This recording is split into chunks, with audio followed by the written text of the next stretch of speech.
South Korea के मोआन airport पर हुए विमान हादसे ने हर किसी को सन्न कर दिया।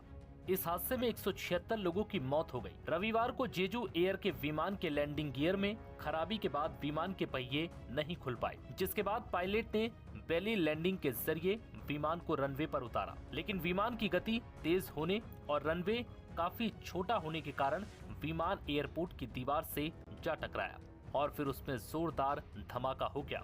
हादसे के वक्त विमान में 175 यात्री और 6 क्रू मेंबर्स मौजूद थे।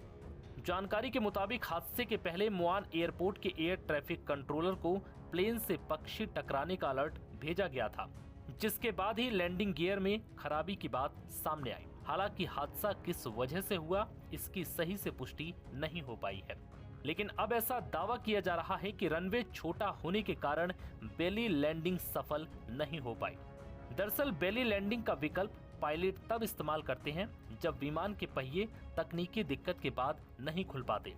बेली लैंडिंग के जरिए पायलट विमान के पहिए के भरोसे लैंड न कराकर उसकी बॉडी को सीधा रनवे से टच करवाता हुआ लैंड कराता है, जिससे विमान को नुकसान तो पहुंचता है, लेकिन यात्रियों की जान बचने की संभावना बढ़ जाती है।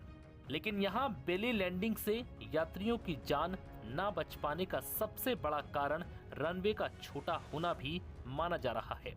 दरअसल वीडियो में देखा जा सकता है कि विमान की रफ्तार के हिसाब से रनवे बेहद छोटा था, जिसके बाद चंद सेकंड में विमान बाउंड्री वॉल से टकरा गया और हादसे का शिकार हो गया। यहाँ गौर करने वाली बात यह है कि जब तक बेली लैंडिंग हो रही थी तब तक विमान को कुछ नहीं हुआ। दावा किया जा रहा है कि अगर रनवे थोड़ा और लंबा होता तो शायद विमान की रफ्तार को कम करने का मौका मिल जाता और यात्रियों की जान बच जाती। लेकिन यहाँ रनवे इतना ज्यादा छोटा था कि विमान के लैंड करने के बाद चंद सेकंड में ही रनवे खत्म हो गया और विमान एयरपोर्ट की बाउंड्री वॉल से जा टकराया।